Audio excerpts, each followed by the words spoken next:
Hello guys, DJ Bagpuss here and welcome to a slightly different video for you guys today, because today there is some huge brand new Premier League transfers that are ahead and are going to be taking place over the next few days, and those are the transfers that we're going to be discussing and dissecting in this video. I'm going to be giving you the top 3 potential huge new Premier League transfers that are ahead as we look on to find out what happens in the closing stages of an unbelievable January transfer window. We're also going to be looking at kind of the other Premier League transfers that will take place right at the end of the video, but I picked out 3 big transfers that are set to be taking place over the next 72 hours, because ladies and gentlemen, on Wednesday, January the 31st, in 2 days time, it is transfer deadline day, and what a great day this is for the football calendar. It is a date for every single football fan's diary, transfer deadline day, and you know, it has been an unbelievable January transfer window, and now we're going to be seeing hopefully the climax of what has been a sensational,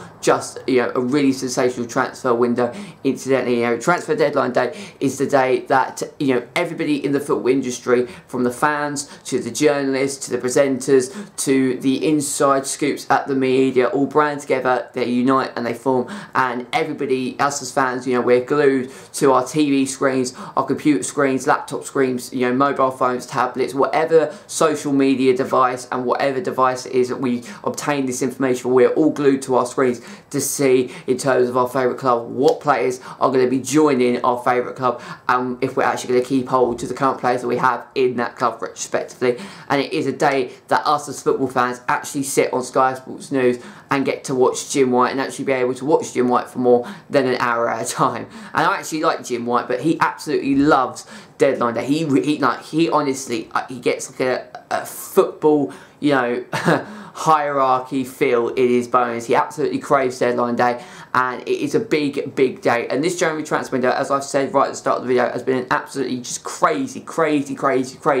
transfer window. Normally in the January transfer window, it's not normally as high and prolific as the summer transfer window, because in January everything's a hard bargain, and you're not normally going to get the best players unless you pay over the odds. The best players are not really available on the market, and if you can get them, you have to pay a ridiculous amount of money. But this January transfer window has kind of been an exception to that rule. We've kind of fallen away and procrastinated from that rule, because we've just seen some absolutely crazy players join new clubs, some absolutely astronomical prices, shall we say. We've seen the most expensive deal in kind of the Southampton-Liverpool relationship, as Virgil van Dijk joins Liverpool from Southampton at 75 million. We've seen Philippe Coutinho finally join his boyhood dream of Barcelona for a whopping £145 million. We've seen Alexis Sanchez start now to sing "Glory, Glory, Manchester United," and we've also seen Henrik Mkhitaryan come out the back door and join Arsenal FC. And with just a few days left of the January transfer window, we have some absolutely crazy players ahead for us, and those are the ones that we're going to be talking about right now as I give you my thoughts to the top 3 potential Premier League transfers ahead. And we start only at one place. Because I'm an Arsenal fan and because I do analyse an Arsenal, it only makes sense to kind of start talking about the huge transfer that is set to be rooting around the Emirates, and that is the signing of Pierre-Emerick Aubameyang, Dortmund to Arsenal. Now, Arsenal always make a pig's ear of transfers. We always make such hard work of what should be the most simple transfers, incidentally. Arsenal really should have got this deal over the line like last week. 7 days ago when Alexis Sanchez joined Manchester United and we got Mkhitaryan, Pierre-Emerick Aubameyang should have joined Arsenal kind of 24 to 48 hours after that.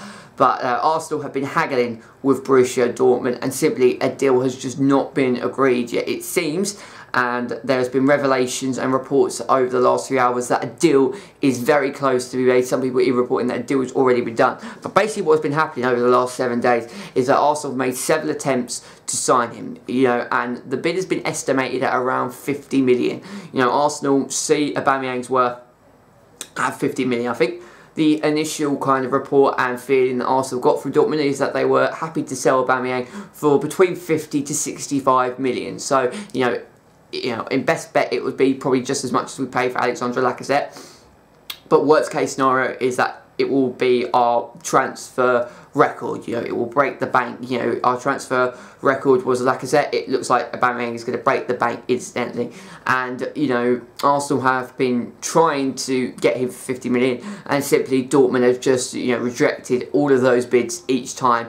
And, you know, I can understand why Dortmund are doing this, because they don't want Aubameyang to hold them to ransom. You know, they've been very clear, and they're stating that they're only going to sell Aubameyang in this transfer window if, you know, Arsenal can meet the demands that Dortmund set out. You know, it's quite clear that Aubameyang wants nothing more than a move away from Borussia Dortmund. He played for Dortmund, which could potentially be his last game on Saturday, and he was, you know, welcomed by an echo of boos, and he's getting a lot of hostility and negativity from Dortmund fans, and he's probably causing a problem in the dressing room. And normally for football clubs, when you've got a player who simply just doesn't want to be at a club anymore, the best way to resolve that situation is just to let him go. And I think Dortmund know that they're in a position where the best solution for them would be to sell him. But what they want to bear in mind is they want to get the right price from him, and, you know, they probably don't want to sell him. It's Aubameyang who wants to go. It is the player's choice.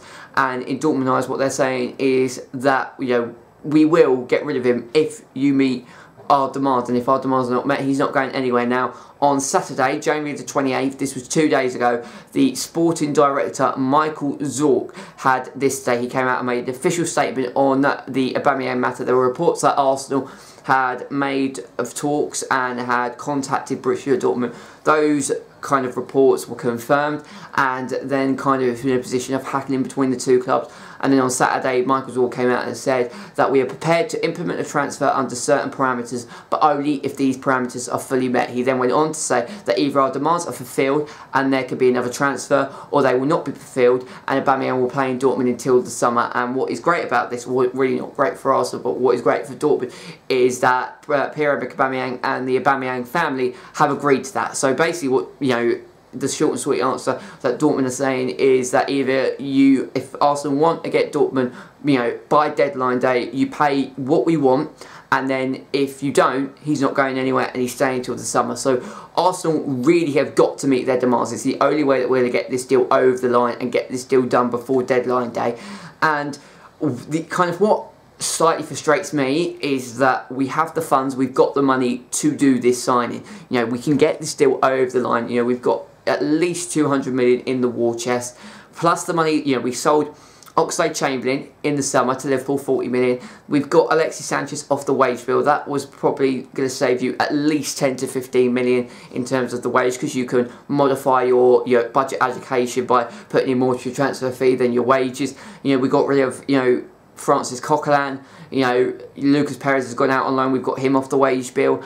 And, you know, we got rid of players. So, you know, in this transfer window itself, we probably made up to 60 million. We were in profit in the August transfer window after getting Alexandre Lacazette and Sead Kolasinac.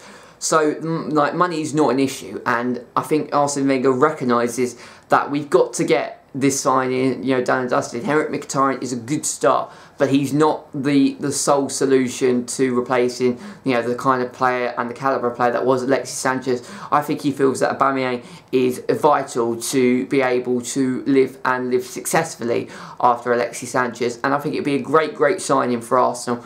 And I've got to give props really to Arsenal, because, you know, they are trying, and you can see that they are trying to get this deal over the line. And I think and this deal, if it goes through, shows that Arsenal do want to compete. We've always said, and I've had this conversation countless times on the channel, and that I've said that I don't feel that Arsenal want to be competitive anymore, that it's all about a financial affrontation, trying to get your head above the water. But a signing like this proves that actually, you know, Arsenal do want to compete, and they want to try and resolve the kind of situation and the state the club is in right now. They want to get back to the top four. They want to be challenging for titles. They want to get back to the kind of glory which is the Champions League, the highest European elite competition. They don't want to be stuck in the Europa League, and I think they feel that now they've lost Alexis Sanchez, so they need replacement. And what I think is going to be great is that if Aubameyang does come to Arsenal, and I'm pretty sure he will come to Arsenal, I keep kind of toying in between in terms of if I feel like he's going to come or if he isn't going to come. You know, I keep kind of mismatching and change my mind. I think he's going to come. I don't think he's going to come. But, you know, after what has come out today, I'm pretty sure that this deal is going to be done. And I think if Aubameyang and Mkhitaryan can recapture the form that they saw and got at Borussia Dortmund 2 seasons ago, then we are going to have a frightful attack, particularly, you know, with Lacazette in that as well, Ozil in behind. You know, that is a fantastic, just prominent attack. Obviously, we need to work on our defence and, you know, improve our defensive structure and strengthen our defence and midfield, certainly. But it means that we don't have to worry about our attack, and our attack certainly will get goals. And I mean, again, the only other frustrating thing is that we have been close to signing Aubameyang in the past, and ideally, if we had got him just after the kind of amazing season that he had at Borussia Dortmund in 15-16, when him and Henrik Mkhitaryan were the 2 best players, then I think we would have been in a much better position than we are now. But when I look at it, you know, Aubameyang, even though he's slightly older and probably not in the best form that he was, you know, 2 seasons ago, you can't take away the fact that he scores goals. I mean, he's averaged around 30 goals a season. You know, he's quick, he's strong, he's athletic, he fits the meta for how Arsenal play absolutely superbly, and I think he makes Mkhitaryan a better player and vice versa, and I think he can only be a good positive signing, incidentally, you know. And you know, very much like Lacazette, even if he comes into the Premier League and Pierre-Emerick Aubameyang doesn't kind of, you know, light up as many fans believe that he might, then I still wouldn't worry, because obviously when you're in kind of the Bundesliga, or, you know, when you're in the French League, Ligue 1, you know, you have to bear in mind that it is so different to the Premier League. The Premier League is like the most demanding, most physical, and just, it's a mentally draining league. It's the toughest league in the world. So players that come from kind of the Ligue 1 and the Bundesliga, because they're different leagues in terms of that, there's only really kind of 2-3 teams that are challenging for the title. The rest are kind of just there to fill up a fixture list. It isn't as competitive, and it isn't as mentally draining. You're not going home and away, you're not having a vigorous kind of schedule that we see in England, and that is what makes the Premier League so great. But, you know, for some players it takes them a while to get, you know, into the swing of things. I think you'll see the best of Lacazette next season, and certainly if we get Aubameyang now, you know, between now and the end of the season, because really our season basically is over, apart from the Europa League, which again will highlight and put us even in a better position to win the Europa League and get back into the Champions League and almost guarantee Champions League football for next season. It lays the foundations and it lays the benchmark down to try and, you know, do better and have a new era next season at the Emirates, and it will give Aubameyang time to settle, get used to the Premier League, get used to being in an Arsenal kit, and we can really see the best of him next season. What has come out today is that basically a deal, and people are saying that Arsenal have reached, and Arsenal and Dortmund instead have reached an agreement of 63 million, and it seems that people believe that the deal will be unravelled today, and if it does, he won't be able to play against Swansea tomorrow night, because he had to be an Arsenal player by midday today, and he's not. I'm recording this at around 2:20, and he still is an Arsenal player. But I think he will then be fit and ready to go for the game against Everton at the Emirates on Saturday tea time. So it seems that that deal is set to be done and completed over the next 48 hours. But like with Arsenal, you know, we've been here countless times, you know, with the Luis Suarez deal paying him 40 million and £1. We were set to get Higuain to the last minute, that broke down. Mahrez, Vardy, you know, we've been in this position so many times before where basically us as Arsenal has been told that the deal was going to be done in kind of less than 48 hours, and it just breaks down, and it turns out that in the end we don't get the player. But we need to get that deal over the line. You know my thoughts and feelings on why I think it is so important, and hopefully we can get it done today, the deal, and reports today say that the deal is done. 63 million, which is a new club record for Arsenal, and hopefully the signing of Aubameyang will be revealed later on today, and hopefully he will be an Arsenal player by deadline day, because if we miss him and don't manage to sign him between now and deadline day, I've got a very strong feeling that he won't be able to come to Arsenal in the summer. I don't think Arsenal will go in again for him. I think we will lose out on him, and this is our best chance to sign him. So please, Arsenal, just get this deal over the line. We desperately need a striker. Another team who need a striker is Chelsea. Now, it's been an interesting day and a couple of few days for Chelsea, and they've been absolutely in desperate search of a striker, and reports today that Edin Dzeko seems to be the player that is going to be joining Stamford Bridge from Roma to Chelsea. Now, what's been interesting is that a few days ago, the reports that a deal had been put in place for him, and the deal had basically been done.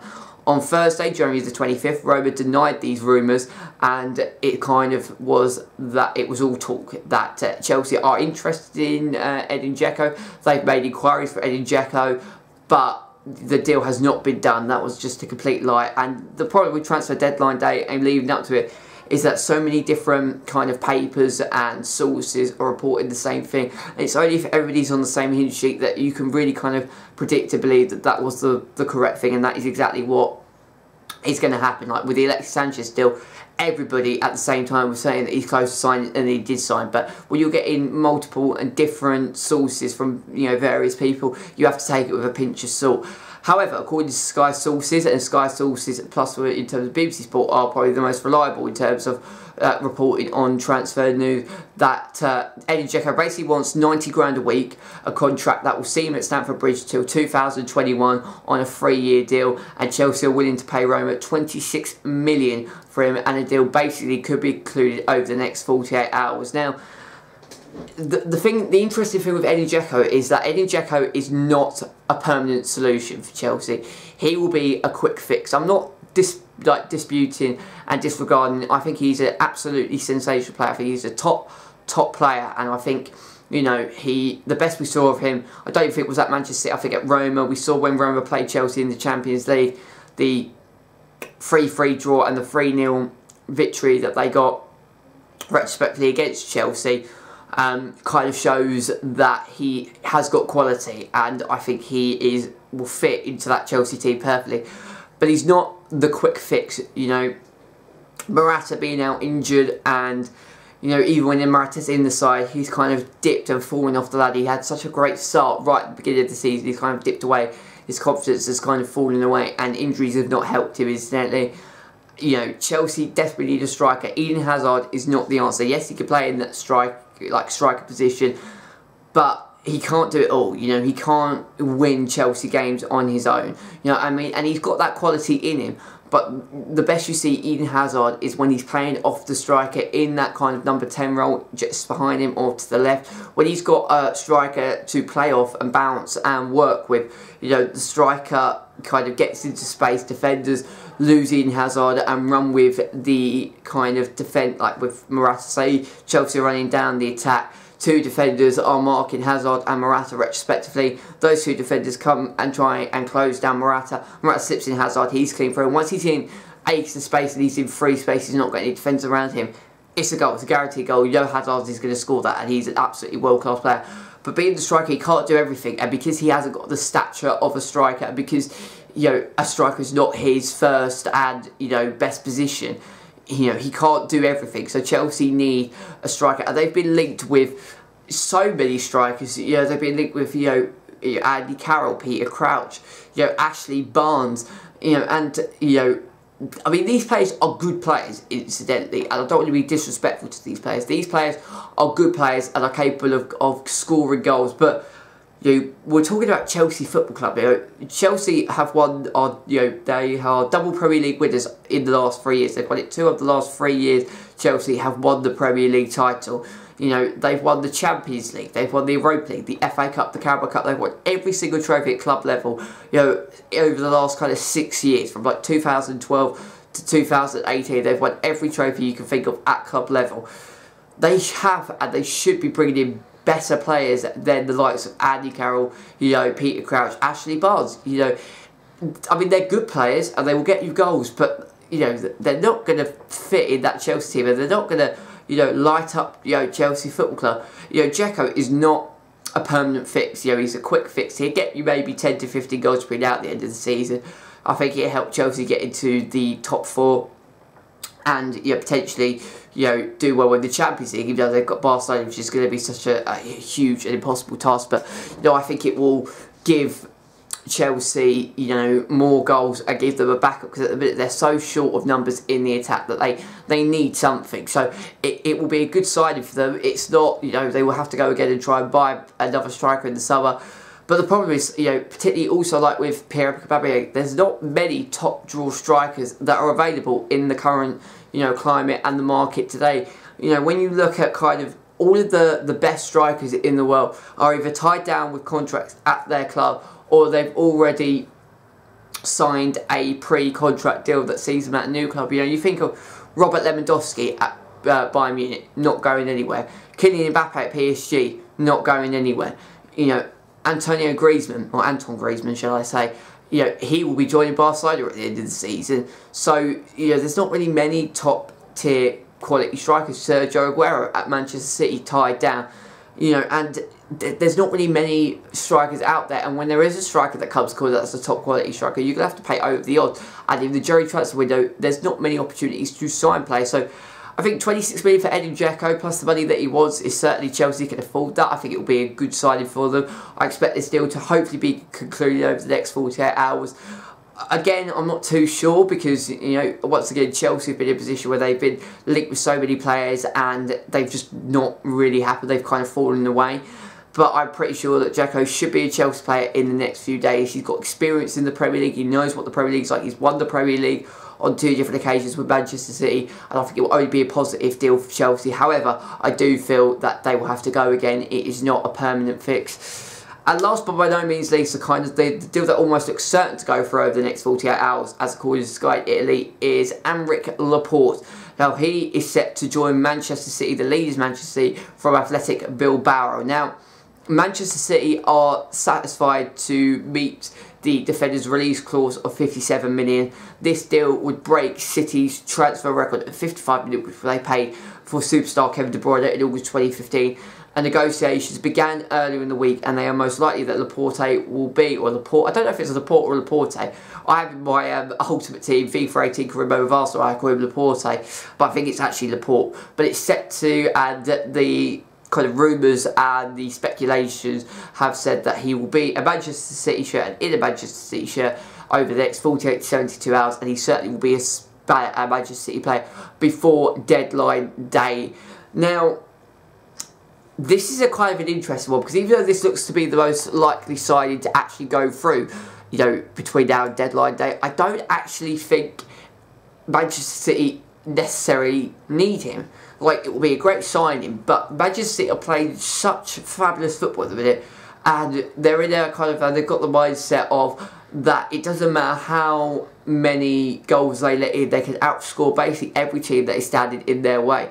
Yes, defensively they do make mistakes at times, but again, that will just come with experience. You know, the likes of, you know, John Stones, you know, Mangala, Company, you know, you know, they've got such a fantastic defence, but I don't necessarily feel that at this particular moment they need a centre-back. Maybe in the summer they could get another centre-back, because obviously, you know, if they have a couple of injuries crop up, that they can be a little bit, you know, light in defence.